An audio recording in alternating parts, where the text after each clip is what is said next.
Hey everyone, welcome back to this class.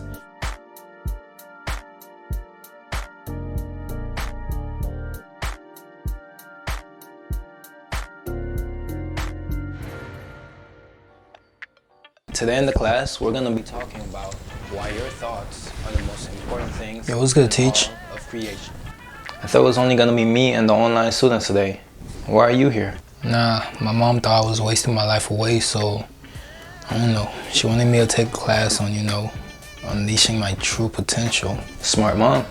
Doubting mom. Oh, so you think she's wrong? It's just like, what's the point, teach? The world don't want a guy like me. What makes you think that, man? You have the world to yourself. Why limit yourself, huh? Now for a guy like me, teach, I got nothing. Again, what makes you think that? That's just how it is, teach. No, that's how your thoughts make it. See, you don't even know the true potential of what's in your mind, nor do you know your true worth. Alright, look. Let's start the lesson and I'll try to show you, okay? Why are thoughts important? In this video, I'll try to explain to you guys in a simple way why thoughts are the most important things in all of creation. Stay tuned. Your thoughts are a series of conversations, images, and mental movies that play in your mind throughout the day. They are always ongoing, even when you sleep.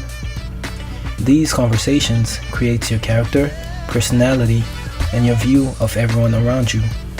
For example, if you like to joke and be lighthearted in your mental conversations, then you will find yourself always joking with others. If you like to bully yourself, then more than likely you will be very afraid or skeptical of others. How you treat and perceive others is just a reflection of how you treat and perceive yourself in your mental movies. And you can tell just what kind of a mental conversation someone has by the way they act.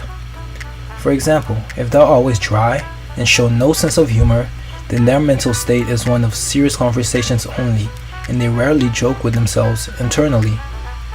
If they seem very arrogant and like a narcissist, then their mental conversation is probably one of non-stop, constant praise of their superiority over everyone else. Your actions will also reflect your thoughts. Who you perceive yourself to be in your mental world is who you will act like in the physical world. Your thoughts also influence your interactions with others by influencing how you act towards others. And that is the first power of thought, the power to be. You are who you are because you think it. The second power of thoughts is the power to give meaning or define what is. Shakespeare once said that there is no such thing as good or bad, only that you think it so.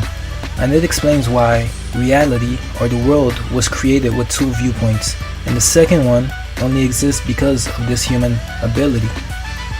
We have what is known as objective reality, where things are just as they are, no meaning, no reasoning, they just are. This is the reality that animals live in. It is a reality of acceptance and no complaint. An ant does not complain about being an ant, he just is and lives as so. Then we have what is known as subjective reality. This is the reality of definitions and meanings, and it is why out of the billions of humans on earth, we all live in our own separate realities. This reality is only based on the beliefs of the beholder. If somebody thinks that their life or their reality is good, then it will be good. If they think that it is not, then it is not. Let me give an example of how this reality works through your thoughts. Let's say two people are walking through a forest. One looks and admires the forest, thinking of how beautiful it is, how beautiful the trees look, and how amazing the animals sound. In that moment, they will feel nothing but happiness and bliss. Then you have the other person that's walking next to them. That person looks at the trees in horror, as if they are trapped within their grasp, and thinks of the sounds of the animals as potential threats waiting for them around every corner. In their mind, that forest is one of danger, and they feel nothing but fear. Two people in the same area doing the exact same thing, but living in two different realities, because of the meaning they're giving to their surroundings. Alright you guys, if you're enjoying the lesson so far, please leave a thumbs up. Won't lie to you. This lesson's pretty interesting, Teach. I like it so far. There we go. And for the people at home, if you're enjoying the lesson too, press the thumbs up button so you can let us know. Let's get back to it. The third power of thought is the power to imagine. This power is probably the most laughed at power because people perceive it as being childish, but this power is probably what puts us closest to God because of its ability. Within this power, you have a whole separate reality to yourself, one detached from the world. In here, you are always free. Anything you want is possible, and when combined with the fourth and last human power, the power to create and solve, it has unlimited potential to do anything it wants in physical reality. It is because of this power we can dream and see our potential unchained. The last power of thought is the power to solve and create. This is the power that gives you the ability to create anything on the face of the earth and create your life itself. For example, goals. Goals are nothing but life problems that needs to be solved in a bigger picture. And the bigger the goal, the more smaller problems there will be along the way that you will have to create ideas and solutions for. This power is the power that gives us purpose and meaning to life. And combined with the power of imagination, it is unlimited.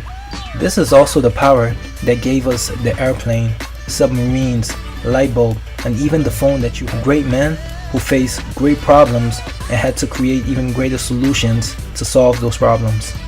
The power of thoughts is something that has been acknowledged throughout all of history by religion, scientists, and even great people in history. For example, in the Christian Bible, Romans 12 verse 2 says, "Do not copy the behavior and customs of this world, but let God transform you into a new person by changing the way you think." That shows that you can change who you are by changing the way you think. Gautama Buddha once said, "We are what we think. All that we are arises with our thoughts. With our thoughts, we make the world." Lao Tzu once said, "Watch your thoughts, they become your words. Watch your words, they become your actions. Watch your actions, they become your habits. Watch your habits, they become your character. And watch your character, it becomes your destiny." Even scientists and great men in history have agreed that there is a mystical attribute to the human ability to think. For example, Albert Einstein once said, "The world as we have created it is a process of our thinking. It cannot be changed without changing our thinking." Henry Ford once said, "Whether you think you can or you think you can't, you're right." Earl Nightingale once said, "You are what you think about all day long." John Milton, "The mind is its own place, and in itself it can make a heaven of hell or a hell of heaven." And Napoleon Hill, one of the greatest motivational speakers in all of history, who many successful people give thanks to their success for, said, "If the human mind can believe and conceive, then it can achieve." We all have the power to control our thoughts, therefore controlling our reality. But the problem is, most people don't recognize just how significant that power can be. So we let our environments, situations, and other human beings dictate our thoughts for us and create our lives for us. The power to be gives you the ability to create your own self and choose your own image. The power to give meaning gives you the ability to create reality itself and give meaning to all of creation. The power to imagine is unlimited, your own private world where nothing is impossible. And the power to solve and create makes all physical reality your playground to do as you wish. Knowledge is fuel for the powers of your thoughts. And now that you know this information, you take full responsibility for yourself, knowing that if you fail, it is your fault for not taking initiative.